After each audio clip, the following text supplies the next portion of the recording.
أشهد أن محمد رسول الله. الحمد لله وكفى والصلاة والسلام على عباده الذين اصطفى خصوصا على أفضلهم وخاتم النبيين محمد الأمين وعلى آله وصحبه أجمعين. رب اشرح لي صدري ويسر لي أمري واحلل عقدة من لساني يفقهوا قولي. ربنا ألهمنا رشدنا وأعذنا من شرور أنفسنا. اللهم أرنا الحق حقا وارزقنا اتباعه وأرنا الباطل باطلا وارزقنا اجتنابه. اللهم ربنا لا تجعلنا من المشركين واجعلنا من الموحدين آمین یا رب العالمین. معزز حاضرین اور محترم خواتین، السلام علیکم ورحمۃ اللہ وبرکاتہ. میری آج کی گفتگو کا عنوان آپ کے علم میں آ چکا ہے، حقیقت و اقسام شرک. حاضر ہوا میں شیخ مجدد کی لحد پر، وہ خاک کے ہے زیر فلک مطلع انوار. گردن نہ جھکی جس کی جہانگیر کے آگے، جس کے نفس گرم سے ہے گرمی احرار. وہ ہند میں سرمایہ ملت کا نگہباں، اللہ نے بر وقت کیا جس کو خبردار. دین الہی، دین محمدی کے خاتمے کا اعلان تھا. اب بڑے بڑے مولویوں نے یہ اکبر کو سبق پڑھایا تھا، بڑے مولوی، درباری مولوی، انہوں نے سبق پڑھایا تھا. اللہ کا ایک دن 1000 برس کا ہوتا ہے، اور اللہ کا ہر معاملہ 1000 سال تک ہوتا ہے. اب 1000 سال ہو گئے محمد کی رسالت کو، ان کی رسالت کا دور ختم صلی اللہ علیہ وسلم. اب دوسرا 1000 سال، اسی لیے الف ثانی کہتے ہیں نا، الف ہزار کو کہتے ہیں الف ثانی. یہ دوسرا 1000واں سال جو شروع ہو گیا ہے، اس میں ایک نئے دین کی ضرورت ہے. وہ دین اکبری ہے، دین الہی ہے. اور دین الہی کیا تھا؟ یہ ایک بہت بڑی سیاسی تدبیر تھی، اصل میں بہت بڑی سیاسی تدبیر. اور اس کا ظہور بعد میں بھی ہوا ہے ہندوستان کی سرزمین میں. وہ یہ کہ ہندوستان کی ترقی میں جو چیز سب سے بڑی رکاوٹ ہے وہ مذہبی اختلافات ہے. لہذا ایسا کرو، سارے مذاہب جو ہیں اسے ہاون دستے میں ڈالو، کوٹ کوٹ کے چورا چورا کر کے بناؤ صفوف، اور یہ مذہب سب کا ہو جائے تو مذہبی اختلافات ختم ہو جائیں گے. دوسری بات ان کی سمجھ میں یہ آ گئی کہ اصل میں اختلاف رسالت اور شریعت کی بنیاد پر ہوتے ہیں. لہذا دین الہی، بس خدا کو مانو، بس رسالت وغیرہ کو چھوڑو. خدا تو سب کا رب ہے، اسے آپ پرماتما کہہ لیں، مہادیو کہہ لیں، جو چاہے کہہ لیں، اللہ کہہ لیں، رام کہہ لیں. قل ادعوا اللہ الرحمن ایما تدعوا فلہ الاسماء الحسنی. قرآن کہتا ہے تم اللہ کہہ کر پکار لو یا رحمان کہہ کر پکار لو، جس کو بھی تم پکار رہے ہو یہ جان لو کہ تمام اچھے نام اسی کے ہیں. یہ فلسفہ تھا بہت گہرا. وہ جاہل تھا، ان پڑھ تھا، لیکن بہت بڑا سیاستدان تھا اکبر، اس میں کوئی شک نہیں. لیکن یہ کہ اگر ایک حکومت، اور جو سب سے بڑا مغل اعظم جس کو کہتے ہیں، اس کے زمانے میں مسلمانان ہند جو ہیں سیاسی اعتبار سے اپنے عروج پر تھے، لیکن دینی اعتبار سے پاتال کا معاملہ آ گیا تھا کہ دین محمدی ختم. 1000 سال کا ایک دن ہے اور وہ ختم ہو چکا. اللہ نے اٹھایا مجدد الفسانی رحمت اللہ علیہ، اور ان کی درویشانہ مساعی کے ذریعے سے. اب دیکھیے، اس زمانے میں تصوف کے ذریعے سے سب سے بڑا شرک آ رہا تھا. وحدت الوجود کی ایسی تعبیرات ہو رہی تھی جو ہماوست بن گئی تھی. ہماوست اور وحدت الوجود کے درمیان تو زمین آسمان کا فرق ہے. ہماوست میں کائنات حقیقی ہے، خدا اس میں حل ہو چکا ہے، اس کے اندر ظاہر ہو گیا. اور وحدت الوجود میں وجود حقیقی صرف اللہ کا، اس کائنات کا وجود کوئی ہے ہی نہیں حقیقت میں. لیکن یہ ختم ہو رہا تھا. تو اس پہلو سے مجدد الف ثانی کے مجدد اعظم کو اللہ نے کھڑا کیا. شیخ احمد حضرت عمر کی اولاد سے تھے، فاروقی تھے. شاہ ولی اللہ بھی فاروقی تھے. رگے فاروقیم کہتے ہیں شیخ احمد صلی اللہ علیہ وسلم، میری فاروقی رگ پھڑکتی ہے اس پر. اس کے نتیجے میں وہ دین الہی کا خاتمہ ہوا. بعد میں ہمارے ہاں یہ آیا ہے ہندوستان میں برہمو سماج، برہمو سماج. اور گاندھی جی بھی اسی فلسفے کے قائل تھے، وحدت ادیان کے. اور یہ سیاسی اعتبار سے بہت اونچی ذہنی سطح کی غمازی کرنے والی بات ہے کہ ہندوستان کے اندر کے یہ مذہبی اختلافات کو اگر ہم کسی طرح کھرل کر کے ختم کر دیں، ہاون دستہ میں ڈال کے کر دیں، تو پھر یہ کہ یہاں ترقی ہی ترقی ہے. بہرحال سجدہ، گردن نہ جھکی جس کی جہانگیر کے آگے، جس کے نفس گرم سے ہے گرمی احرار. وہ ہند میں سرمایہ ملت کا نگہباں، اللہ نے بر وقت کیا جس کو خبردار. تو ہم نے شرک فی العبادت میں پہلے بات کی شرک فی الاطاعت. انفرادی سطح پر نفس معبود، اجتماعی سطح پر عوام کی حاکمیت. بدترین شرک اس دور کا، عظیم ترین شرک. اتنے بڑے پیمانے کا شرک کبھی نہیں ہوا دنیا میں.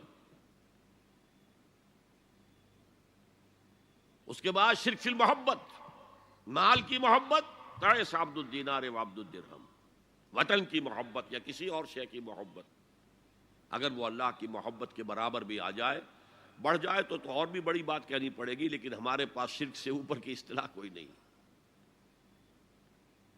پھر شرک فی الدعا، اللہ کے سوا کسی اور سے حاجت روائی کے لیے، مشکل کشائی کے لیے پکارنا کسی.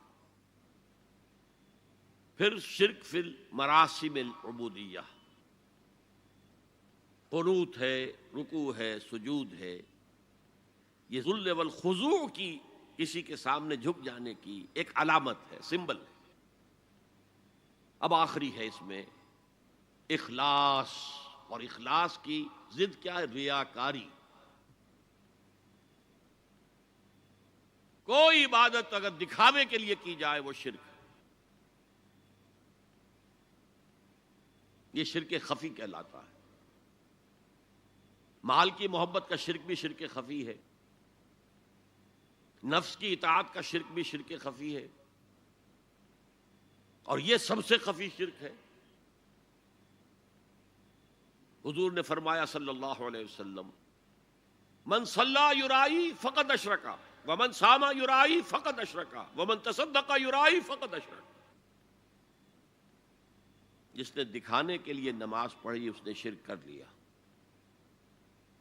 جس نے دکھاوے کے لیے روزہ رکھا اس نے شرک کر لیا.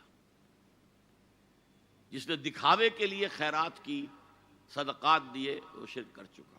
قد اشرکا، قد اشرکا. یہ عربی کے مزاج سے واقفیت ہو، فعل ماضی پر قد جو ہے تو وہ پرفیکٹ ٹینس بن جاتا ہے. کر چکا، وہ شرک میں ملوث ہو چکا. من صلی یرائی فقد اشرکا ومن صام یرائی فقد اشرکا ومن تصدق یرائی فقد اشرکا. اور تجزیہ کر کے یہاں تک بتایا کہ اگر کوئی شخص نماز پڑھ رہا ہو اور جب وہ یہ دیکھے کہ کوئی اسے دیکھ رہا ہے تو اپنے سجدے کو طویل کر دے تو یہ شرک ہے. فرض کیجئے 5 سیکنڈ کا سجدہ وہ کر رہا تھا، اب اس نے 7 سیکنڈ کا کیا ہے. یہ 2 سیکنڈ کس کے لیے ہے؟ اس ایک سجدے کے 2 مسجود ہو گئے. وہ 5 سیکنڈ کا سجدہ تو اللہ کے لیے، 2 اس کے لیے شرک ہو گئے. ایک اور بات فرمائی صلی اللہ علیہ وسلم، شرک خفی کو پہچاننا اور دیکھنا اتنا ہی مشکل ہے جتنا کہ کسی سیاہ شب میں، تاریک رات میں، کسی سیاہ پتھر پر چلنے والی سیاہ چیونٹی کو دیکھنا مشکل ہے. تشبیہ کا بلاغت اور فصاحت کی انتہا ہے. جیسے میں نے عرض کیا تھا کہ ایک جوڑے کی دو جوتیوں کے مابین جو مشابہت ہے امت مسلمہ اور سابقہ امت بنی اسرائیل کی، ان کے اوپر جو حالات وارد ہوئے ان میں وہی مشابہت۔ تاریک شب ہے، سیاہ پتھر ہے، اس پر سیاہ چیوٹی رینگ رہی ہے، جتنا اس کو دیکھنا مشکل ہے اتنا ہی شرک خفی کو پہچاننا مشکل۔ کدھر کدھر سے آپ پر حملہ آور ہو جائے گا، کدھر کدھر سے آ کر آپ کی عبادت میں، آپ کی توحید میں نقب لگائے گا، اس کا آپ کو اندازہ ہو نہیں سکتا۔ بڑا مشکل ہے، بہت زیادہ چوکس رہنے کی ضرورت ہے۔ اور اس کا علاج بتایا گیا ہے خاص طور پر عبادات کے ضمن میں، کہ کچھ نہ کچھ عبادت نفل بھی کی جائے، اور نفل عبادت اس طور سے کی جائے کہ کسی کو پتہ نہ چلے۔ اب ہمارا حال یہ ہو گیا ہے کہ ساری، اگر کوئی عشاء کی 17 رکعتیں پڑھتا ہے، سب کی سب مسجد میں پڑھتا ہے، حالانکہ صحابہ کے دور میں مسجد تھی فرائض کی ادائیگی کی، باقی جا کر نماز گھر میں پڑھو گے وہ افضل ہے۔ اور نوافل تو خاص طور پر اگر کسی کو تہجد کی توفیق ہو گئی ہے تو کسی نہ کسی طرح ڈھنڈورا پیٹے گا، اسے جی کیا کریں، بس رات کو جاگنا ہوتا ہے تو طبیعت جو ہے بڑی بھاری رہتی ہے، ہو گیا اپنا ڈنڈورا پیٹ دیا۔ تو اس سے تو مرض اور دو آتشا ہو جائے گا، ریاکاری اور بڑھ جائے گی۔ اسی طریقے سے صدقات نافلہ فرمایا ایسے دو کہ داہنا ہاتھ جو کچھ دے بائیں ہاتھ کو پتہ نہ چلے، کسی کو پتہ نہ چلے۔ اس سے وہ ریاکاری کی جڑیں کٹتی ہیں، ریاکاری کی جڑیں جو ہیں دل کے اندر سے کٹتی ہیں۔ یہ علاج ہے ریاکاری کا، لیکن ریاکاری شرک۔ اب میں آخری بات پر آ رہا ہوں۔ آپ نے سوچا ہوگا کہ اس تجزیے کے تحت تو ہر گناہ جو ہے ادنا سے ادنا گناہ بھی شرک ہے۔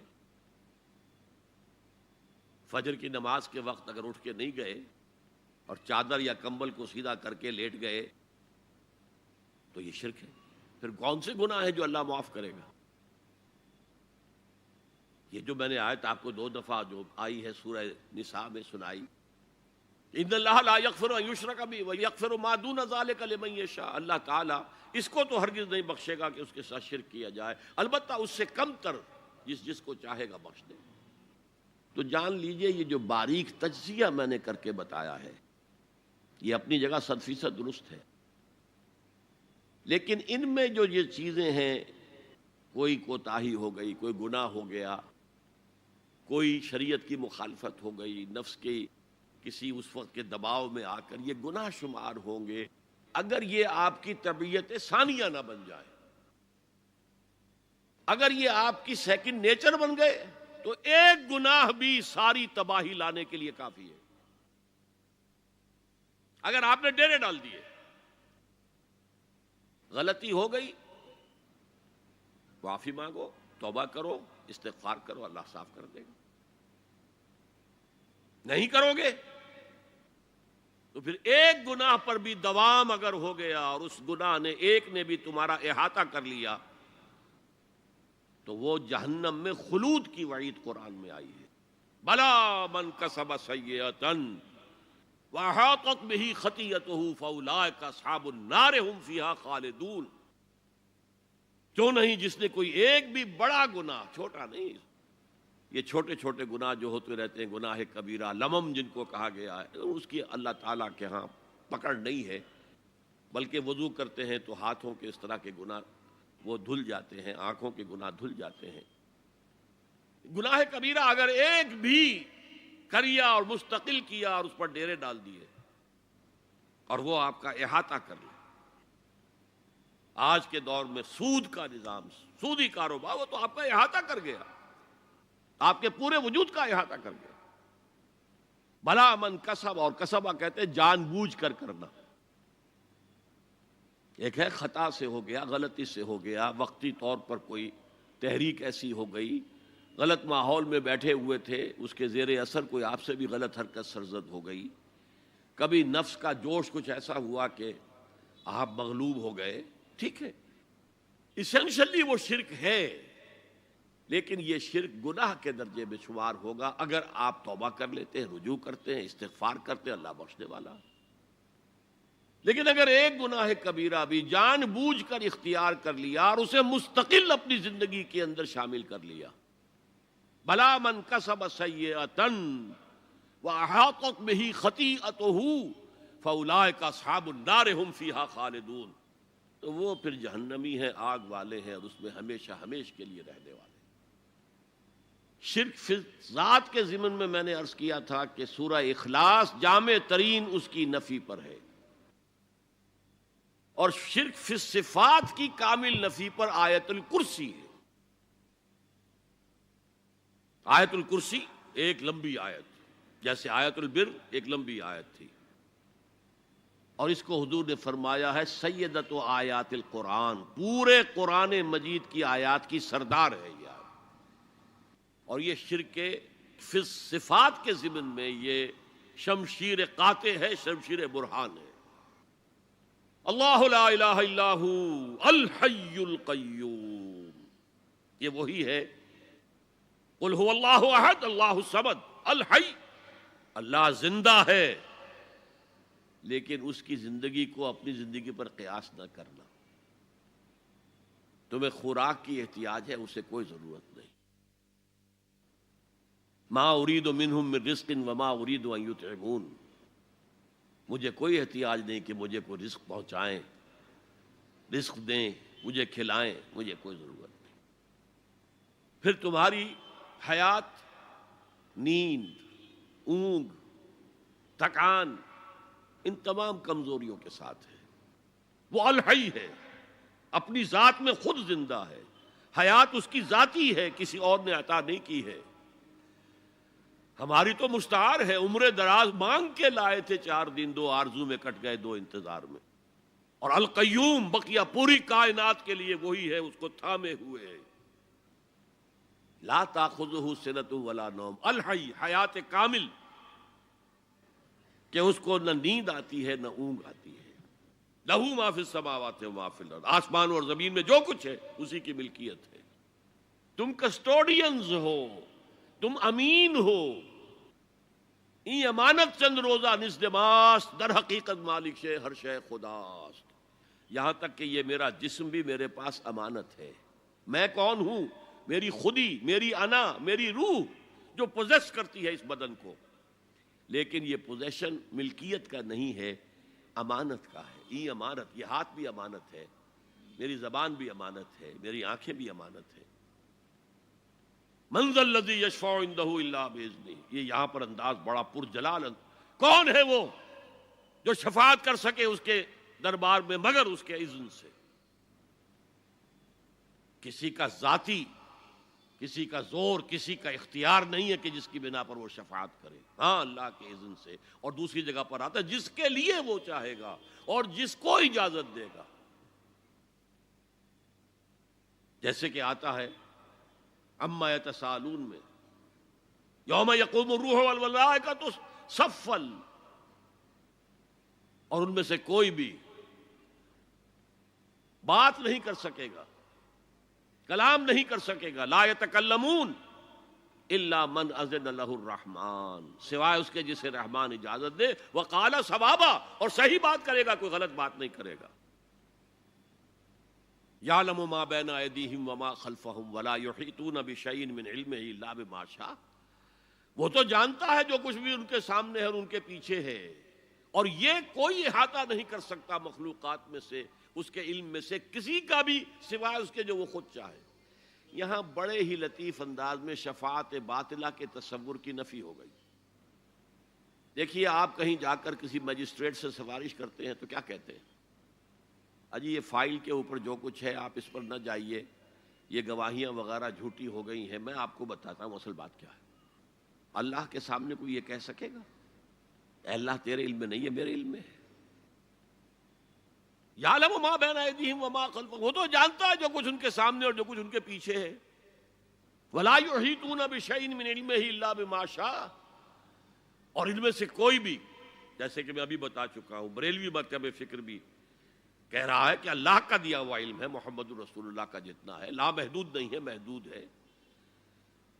قدیم نہیں ہے، حادث ہے، تو جتنا اللہ چاہتا ہے جس کے لیے جتنا چاہتا ہے، لیکن اس کے علم میں سے احاطہ نہیں کر سکتا کوئی مگر جو وہ چاہے۔ وسع کرسیہ السماوات والارض، اس کا اقتدار چھایا ہوا ہے، مستولی ہے، آسمانوں پر بھی اور زمین پر بھی۔ ولا یؤودہ حفظہما، اور اسے عاجز نہیں کر سکتی ان دونوں کی حفاظت۔ قیوم وہی ہے، صمد وہی ہے، لیکن اس سے کوئی تکان تاری نہیں ہوتی، عاجز نہیں ہوتا۔ یہ اصل میں نفی ہے۔ جو تورات حافظے سے مرتب کی گئی تھی، 587 میں نبوکڈنضر کا جو حملہ ہوا تھا، اس میں اصل تورات گم ہو گئی۔ اس وقت سے آج تک وہ اصل تورات ان کے پاس نہیں۔ پیریڈ آف کیپٹیوٹی سے واپس آئے ہیں بیت المقدس میں، سائرس کے لطف و کرم کی وجہ سے، ذوالقرنین کے لطف و کرم کی وجہ سے، پھر یادداشتوں سے لوگوں نے وہ تورات مرتب کی ہے، تو اس میں انسانی فکر شامل ہو گیا ہے۔ لہذا وہاں یہ لکھا ہے اللہ نے 6 دنوں میں آسمان اور زمین پیدا کیے اور 7ویں دن آرام کیا، یعنی کوئی تکان لائق ہو گئی۔ قرآن نے کہا، اللہ تعالیٰ نے فرمایا سورہ قاف میں، وَلَقَدْ خَلَقْنَا السَّمَاوَاتِ وَالْأَرْضَ وَمَا بَيْنَهُمَا فِي 6 أَيَّامٍ وَمَا مَسَّنَا مِن لُغُوبٍ، یقیناً ہم نے آسمان اور زمین اور جو کچھ ان دونوں کے مابین ہے انہیں 6 ہی دنوں میں پیدا کیا۔ وہ بات ٹھیک ہے، لیکن ہمیں کوئی تکان لائق نہیں ہوئی کہ ہمیں کسی آرام کی ضرورت ہوتی۔ لا یعودہ حفظہما وہو العلی العظیم، العلی وہی ہے سب سے بلند و بالا، لتکون کلمۃ اللہ ہی العلیٰ، تاکہ اللہ کا کلمہ سب سے سربلند ہو جائے، اور وہی عظیم ہے، عظمت والا۔ اللہ تعالیٰ مجھے اور آپ کو اس سے بچائے، اپنے سابقہ زندگی کے گناہوں پر توبہ کرنے کی اور اللہ سے استغفار طلب کرنے کی توفیق عطا فرمائے، اور اپنے دینی فرائض کی انجام دہی کے لیے کمر بستہ ہو جانے کا عزم مصمم کر لینے کی توفیق عطا فرمائے۔ اقول قولی ھذا واستغفر اللہ لی ولکم ولسائر المسلمین والمسلمات۔